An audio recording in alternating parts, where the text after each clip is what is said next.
Kape tayo mga Mars at meron ako itong biskuit. Hindi sila makakapagluto kapag wala ako. Charis.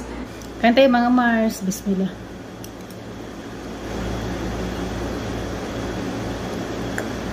Thank you for watching. Bye-bye. Hi mga Mars! At ngayon lang ulit ako mag-video. Naisipan ko kasi mag-video ngayon dahil nandito kami ngayon sa farm. Ngayon lang ulit ako nakapunta dito sa farm, mga ilang buwan na rin. Lumipas na rin.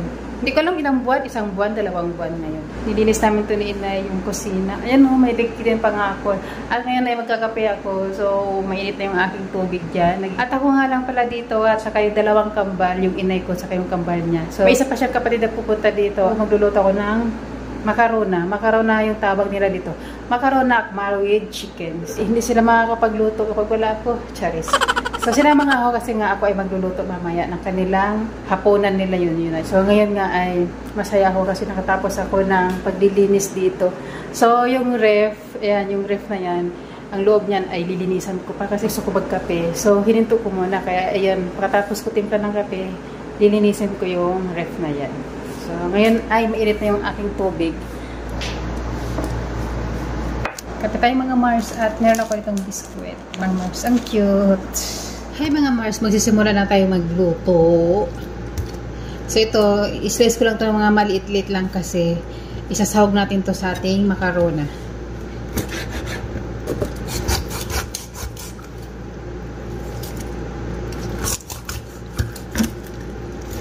Pasensya nyo na mga Mars, yung aking kutsilyo eh mapurol na.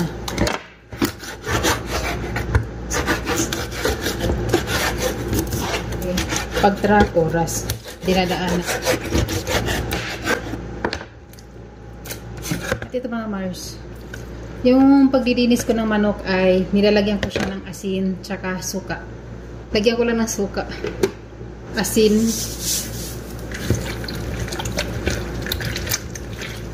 at ibabad ko lang muna siya habang mag-slice muna ako ng sibuyas, kamatis, bawang. So, itin lang muna siya. At ito na nga mga Mars, meron tayo ditong bawang. Binalatan ko na siya. Malinis na rin to. At kamatis, sibuyas. At i-slice na natin. Para maya din ng quarter sa igisa.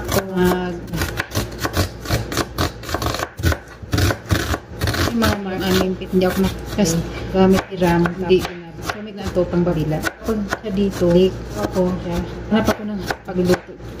Mas ano gamit.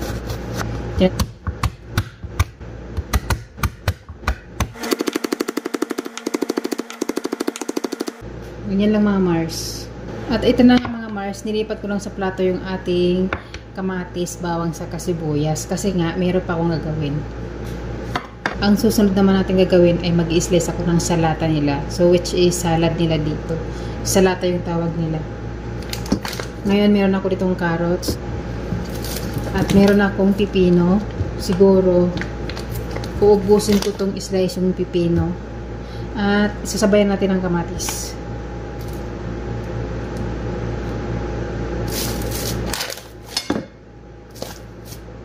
Siguro, ayan lang siguro. Hindi ko nalalagyan siya ng sibuyas. Ito na lang siguro. So, lilinisan ko muna. At ito na nga mga Mars, ang gagawin natin salata. I-slice ko lang ito isa-isa. Ako na macaron.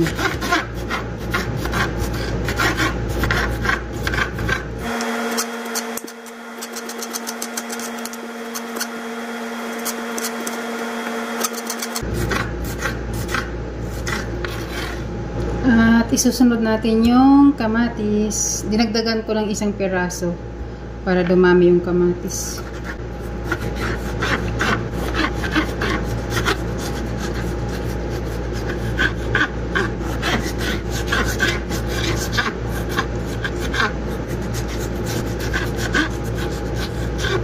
At ang next natin mga Mars ay sibuyas.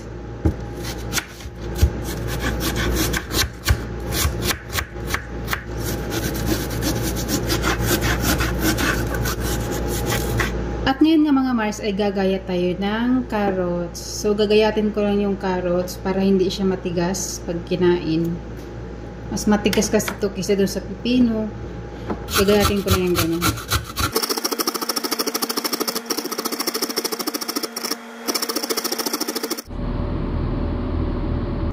Yan mga Mars.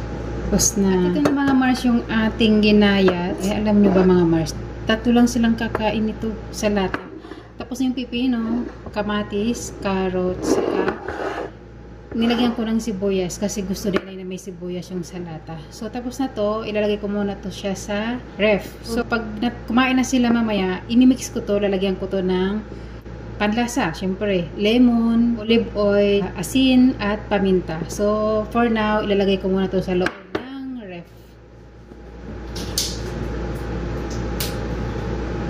At yun nga mga Mars, ang next natin ay magluluto na tayo ng ating macarona. So, meron ako ditong olive oil. Kunti na lang yung olive oil ko. Dahil nga mayit na yung ating mantika, ilalagay na natin yung bawang. Bawang yung unahin natin. Binuksan ko yung exhaust kasi nga nangangamoy tayo itong ni. Ang next natin ay sibuyas.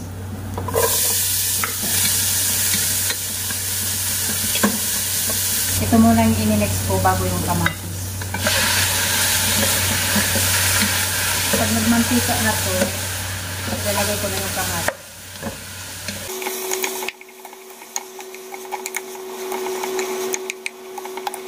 Tatakpan ko muna mga Mars. Nagmantika na mga Mars. Okay na siya. Saka ilagay ko yung kamatis. Kanya-kanyang paraan yung ating pagluluto ng ating macarona.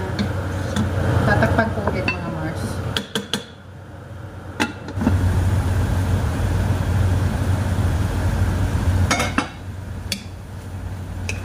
At ngayon nga mga Mars, maglalagay tayo ng chicken cubes. Meron akong asin, turmeric powder, meron na ditong black pepper, kusbara powder, common powder, buharat mix na. So, ilalagay ko na siya lahat dito.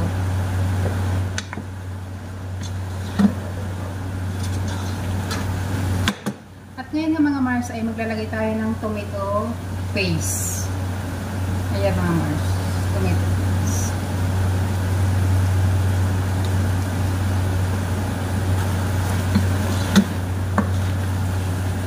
Bago mga Mars. At lalagyan natin ng tubig para kumulo at lumambot yung ating manok. Dadamihan ko lang para na rin sa pagpalambot ng ating chicken.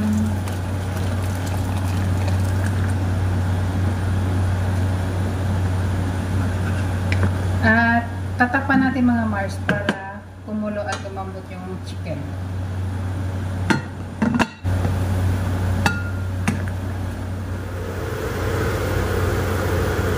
Ito na nga mga Mars, pinapakulo na natin yung ating manok. Pag lumambot na yan, ay ilalagay na natin yung ating noodles. So ito na nga mga Mars, yung ating gagamiting noodles. Maganda tong noodles ito kasi hindi siya malata. Malambot na yung ating manok. So ilalagay na natin yung noodles. Ito mga Mars, nagupit ko na siya. Ayan. Ibubuhos natin lahat. Gusto kasi ng aking inay ay medyo maraming sabaw, kanyang macarona akmar. Ayan. So, hayaan natin muna siya lumambot yung ating noodles. At tatakpan muna natin mga Mars. Hey mga Mars, kain tayo. So, niluto ko ay hindi ko na nabidyohan kasi nga nagmamadali na kami dahil uuwi kami maya pagkatapos kain. So, ngayon, ito na yung niluto ko. Naglagay ako ng sili. Ayan, meron akong sili. So, kain muna ako mga Mars kasi pagkatapos namin kumain ay uuwi na rin kami. At hindi na ako nakapag-video dun sa akin sinerve kasi nga nagmamadali ng kumain. Kain tayo mga Mars. Bismillah.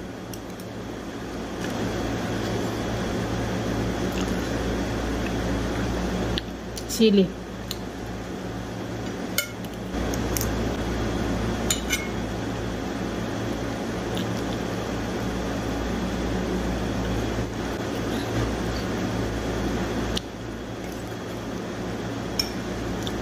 Sarap.